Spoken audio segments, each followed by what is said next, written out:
சிவரஞ்சனி, தயவு செய்து சொல்கிறேன், உங்கள் கணவரை வீட்டுக்கு அனுப்பிட்டு நீங்கள் கண்டஸ்டண்ட்டாக வந்துருங்க. ஏன்னா நீங்கள் உட்காந்து எவ்வளோ நேரம் உங்களுடைய கணவருக்கு பாடம் எடுத்தீங்க. எடுத்த பாடம் ஒன்றுமே வேலைக்கு ஆகாமல் நீங்கள் பார்வதி ஒரு பாம்புன்னு நீங்கள் அவர்கிட்ட சொல்லியும் கூட உனக்கு பின்னாடியும் அவன் பேசுகிறா, அவள் கேமுக்காக அவரை யாரை வேணாலும் என்ன வேணாலும் அவள் பண்ணுவா, அவளுடைய லாயல்ட்டி அவள் கேமுக்கு மட்டும்தான், தயவு செய்து அவங்களுக்காக நீ எதுவும் பண்ணாத அப்படின்னு நீங்கள் சொல்லி வாயை முடிச்சுட்டு வெளியில் போகலை. உங்கள் கணவர் மறுபடியும் போய் பார்வதி கூடயே கூத்தடிக்க ஆரம்பிச்சிட்டாப்புல. சிவரஞ்சனி பார்வதியை பற்றி நிறைய விஷயங்கள் அமித்கிட்ட ஷேர் பண்ணியிருந்தாங்க.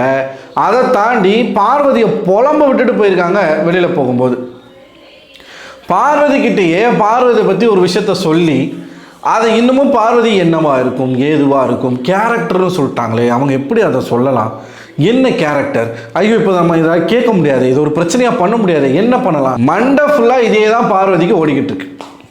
ஆக்சுவலாக என்ன பண்ணுறாங்க சிவரஞ்சனி அப்படின்னு பார்த்தீங்கன்னா, வீட்டில் வரக்கூடிய எல்லா பேரண்ட்ஸும் எல்லா ஆட்களும் ஒவ்வொரு கண்டஸ்டன்ட் பற்றினா அவங்களுடைய ரிவ்யூ சொல்லிட்டு போகிறாங்க.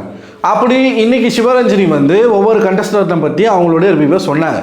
கனி அவர்களை பற்றி பயங்கர பாசிட்டிவாக சொல்லியிருந்தாங்க. அதாவது விஜய் அவர்கள் சீசன் 2லையும் அண்டு சர்வைவர் சீரீஸ்லேயும் full and full physical task சர்வைவர்லாம் பயங்கரமாக பண்ணுவாங்க. விஜய் அவர்கள் எந்த அளவுக்கு ஒரு பெர்ஃபார்மர்ன்றது எனக்கு தெரியும், நான் பார்த்துருக்கேன் இந்த ஷோலையும் சரி வேற ஒரு ஷோலையும் சரி.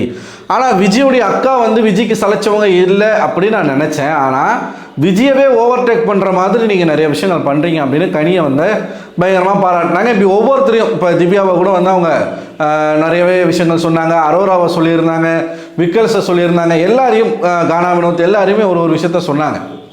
சொல்லிட்டு அப்படியே வரும்பொழுது பார்வதி கிட்ட வந்தாங்க. பார்வதி கிட்ட என்ன சொல்லணுமோ அதை கட் அண்ட் ரைட்டாக மிக தெளிவாக ரொம்ப எப்படி சொல்கிறதுனா மனசு வலிக்காத வண்ணம் எந்த அளவுக்கு நாகரிகமாக சொல்ல, இப்போ நானும் அந்த இடத்துல இருந்தேன்னா அநாகரிகமாக சொல்லியிருப்பேன், எந்த அளவுக்கு நாகரிகமாக சொல்ல முடியுமோ அந்த அளவுக்கு நாகரிகமாக அவங்க சொல்லிட்டாங்க. என்ன சொன்னாங்க அப்படின்னு பார்த்தீங்கன்னா, பார்வதி நீங்கள் இந்த கேம் ஆட தான் வந்திருக்கீங்க, இந்த கேமில் ஜெயிக்கிறதுக்கு என்ன வேணாலும் பண்ணலாம் அப்படின்றது நீங்கள் யோசிக்கிறீங்க. கேமுக்காக எனி எக்ஸ்ட்ரீம் நம்ம போகலாம் அப்படின்னு நீங்கள் யோசிக்கிறீங்க. ஆனால் அப்படி நீங்கள் யோசிக்கும் போது இந்த ஒரு விஷயத்தை நீங்கள் மறந்துடுறீங்க.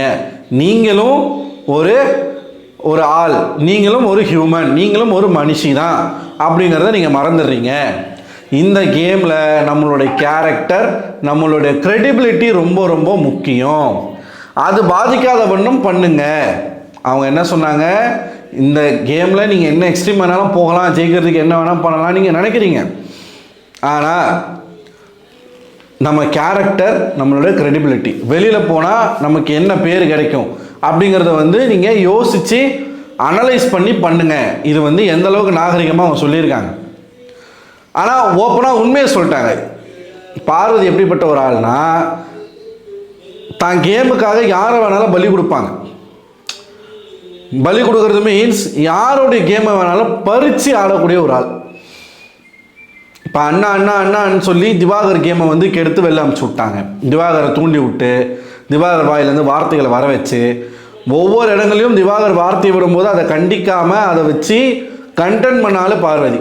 சேம் அதே தான் கமுருது, அதே தான் பிரஜனுக்கும் நடந்துச்சு. ஒவ்வொருத்தராக வெளில போனாங்க. கமுருதனை வச்சு அவங்க எக்ஸ்ட்ரா என்ன பண்ணுறாங்க, எஃப்ஜே கிட்ட சொன்ன விஷயந்தான், நான் இந்த கேமுக்காக அவனை நான் யூஸ் பண்ணிக்கிறேன், இந்த கேமே அப்படி தானே, இந்த கேமே இது கலைகிட்ட சொன்னது. எஃப்ஜே கிட்ட சொன்னது என்ன அப்படின்னு பார்த்தீங்கன்னா, நீ தேவையில்லாமல் கத்துறதெல்லாம் வேணாம், நீ கத்துறது தானே அந்த கேமே, அதுக்கு தாண்டா மக்கள் இருக்காங்க, அதை தாண்டா மக்கள் பார்ப்பாங்க, இதுதான் அவங்க கேமாக தான் அதை பண்ணுறாங்க. கமருதனுடைய அந்த லவ் கண்டென்ட்டும், அது லவ் கண்டென்ட் இல்லை லஸ்ட் கண்டென்ட்டும் கேமுக்காக தான் அவங்க பண்ணுறாங்க.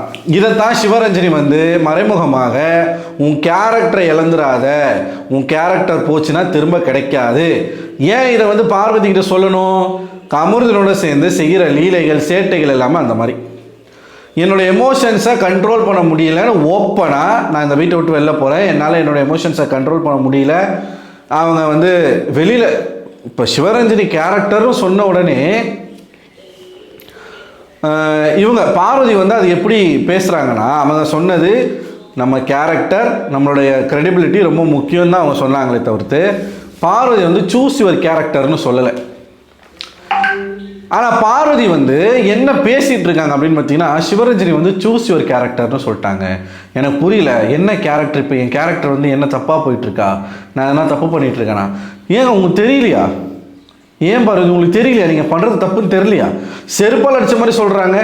முதல் நாள் இன்றைக்கி வந்திருக்க எனக்கே மைக்கு வழுக்கும் போது எனக்கு தெரியுது, மைக்கை கரெக்டாக மாட்டணும்னு தெரியுது. உனக்கு ஏமா தெரிய மாட்டேங்குது? அப்போ நீ வேணும் தானே பண்ணுற அப்படின்றத அவங்க ஓப்பனாகவே கேட்குறாங்க. இப்போ மேடம் என்னன்னா, வெளி உலகத்தில் நம்மளோட பேர் எப்படி போயிருக்கு, நம்ம பண்ணுறது எல்லாத்தையும் காட்டிட்டாங்களா, இதை உட்காந்து எல்லார்கிட்டையும் புலம்பிகிட்டு இருக்காங்க, கேட்டுக்கிட்டு இருக்காங்க. நீங்கள் பயப்படவே தேவையில்லை, கவலைப்படவே தேவையில்லை. வெளியில் உங்கள் பேர் நாரி போயிருக்கு. பீடை அப்படிங்கிற ஒரு பேர் வந்து மக்களால் அன்போடு உங்களுக்கு வைக்கப்பட்டிருக்கு. கவர் கப்புல்ஸ் அப்படின்றது தான் உங்களுடைய அந்த கப்புல்ஸ்க்கு பேராகவே வைக்கப்பட்டிருக்கு. அது எப்படிங்க? நீங்கள் பேசுகிறதெல்லாம் பேசுவீங்க, தொடும்போதெல்லாம் தொடுவீங்க, முத்தம் கொடுக்கும் போதெல்லாம் முத்தம் கொடுப்பீங்க, உங்களுக்காக நாய் கொலை கூடுவாங்க. நீங்கள் வந்து ஆக்டிவிட்டி ஏரியாவிலேருந்து வெளில வரும்போது தனியாக 2 பேரும் போய்ட்டு கில்மா பண்ணிட்டு வருவீங்க. இவ்வளோத்தையும் பண்ணிவிட்டு ஏன் இவங்க கேரக்டர் சொன்னாங்க? எதுக்காக அவங்க சொல்கிறாங்க? அப்போ வெளியில் எப்படி போயிருக்கு? இந்த யோசனை உங்களுக்கு எதுக்கு? வெளியில் ஆப்வியஸாக தப்பாக தான் போயிருக்கு. எனக்கு என்னன்னா, யாரும் வந்து ஓப்பனாக அடித்து அதை சொல்ல மாட்டாங்க அப்படிங்கிறது தான் எனக்கு தோணிட்டே இருக்கு. சிவரஞ்சனி கூட மேலாப்பா சொல்லிட்டாங்க, மக்கள் வந்து பார்வதியை எந்த அளவுக்கு வெறுக்கிறாங்களோ அந்த அளவுக்கு விரும்பவும் செய்கிறாங்க. இந்த ஆபாச கண்டென்ட்டை தவிர்த்து பார்வதி வந்து ஒரு கேமர் அப்படின்னு அவங்க நம்பிக்கிட்டு இருக்காங்க. பார்வதி கேமர் கிடையாது, பார்வதி வந்து ஒரு பூமர். ஆபாசத்தை தாண்டி பார்வதி கிட்ட ஒன்றுமே இல்லைங்க. வரக்கூடிய வாரங்களில் ஒன்றுமே இல்லை. ஒரு பையனை யூஸ் பண்ணி அவன் மேலே ஒரு ஃபேக் அலிகேஷனை வச்சு அவனை எப்படியாச்சும் வெளியில் அனுப்பணும்னு நினச்சாங்க, அது முடியலை. மறுபடியும் அந்த ஃபேக் அலிகேஷனை எடுத்து நீ பண்ணது எனக்கு பேட் டச் பண்ண பையனோட எதுக்காக இருக்கிறீங்கன்னு கேட்டால் அதுக்கு பதில் இல்லை. நட்பை தாண்டி காதலுக்கு கீழே ஒரு உறவு, புனிதமான உணர்வு, புனிதமான உறவு, அது எப்படிறாங்க கொய்யா அப்படின்னு கேட்டால் அதுக்கு பதில் இல்லை. காதல் இல்லைனா அந்த உறவு எப்படி புனிதமாகும்? நட்பு இல்லைனா அந்த உறவு எப்படி வந்து புனிதமாகும்? கேட்ட கேள்விக்கு பதில் இல்லை. இப்போ பார்வதி மாதிரியே பார்வதியுடைய ஃபேன்ஸுமே பீடைகள் மாதிரி தான் மாறிக்கிட்டு இருக்காங்க. கேட்குற கேள்விக்கு பதில் இல்லை. இப்போ நம்ம ஏங்க நாய் கொலிச்சது அவங்களுக்கு கேட்டால் அரோரா செய்யலையா, அவங்க செய்யலையா, இவங்க செய்யலையா? ஏங்க அவங்க செய்கிறாங்க இவங்க செய்கிறாங்க, பார்வதிக்கு ஏங்க நாய் கொலிச்சது நைட்டில்? அதை சொல்லுங்கன்னா நீங்கள் பார்த்தீங்களா, உங்களுக்கு தெரியுமா, உங்களுக்கு ப்ரூஃப் இருக்கா, எவிடன்ஸ் இருக்கா, அப்படி இப்படின்னு கேட்குறது. கடைசி வரைக்கும் செய்த தவறுகளை ஒற்றுக்கொள்ள போவதில்லை. உள்ளே இருக்கக்கூடிய பார்வதியும் அதே தான், வெளியில் இருக்கக்கூடிய பார்வதியினுடைய ரசிகர்களும் அதே தான். இப்போ சிவரஞ்சனி சொன்னது வந்து மேடமுக்கு உறுத்திக்கிட்டு இருக்கு. அமைதிக்கிட்ட போய் உட்காந்து கேட்டுக்கிட்டு இருக்காங்க.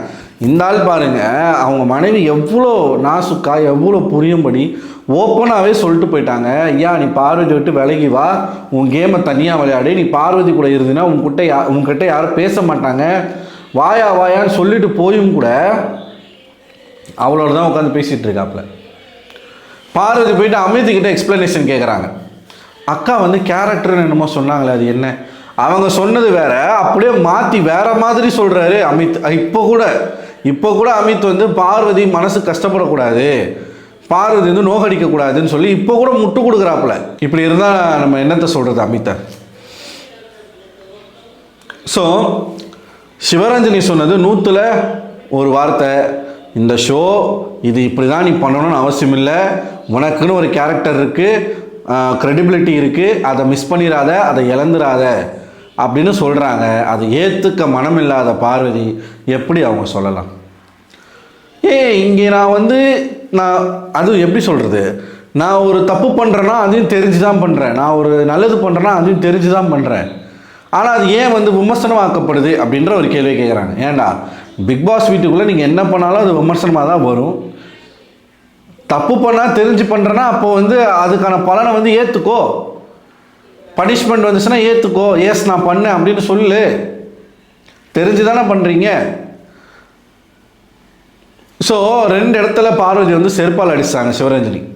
ஒன்று இந்த மேட்ரு, உன் கேரக்டர் ரொம்ப முக்கியம், கேரக்டரை விட்டுறாது அப்படின்ற இந்த மேட்ரு.